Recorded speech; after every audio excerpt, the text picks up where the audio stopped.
નાગવા પોઠિયા દાદા main road પર અકસ્માતમાં એક યુવક ઘાયલ.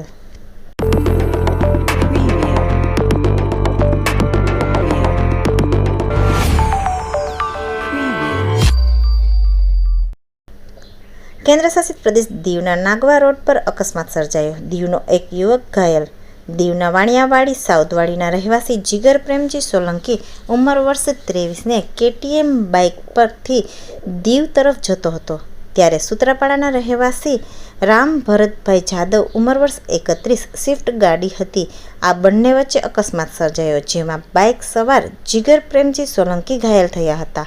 અકસ્માત સર્જાતા જીગરને તાત્કાલિક હોસ્પિટલ ખાતે ખસેડવામાં આવ્યા હતા. ત્યાંથી તેમને પ્રાથમિક સારવાર આપ્યા બાદ તેમને રિફર કરેલ. હાલ તે ICU હેઠળ છે. ઘટના સ્થળે પોલીસ પહોંચી આગળની કાર્યવાહી હાથ ધરી હતી.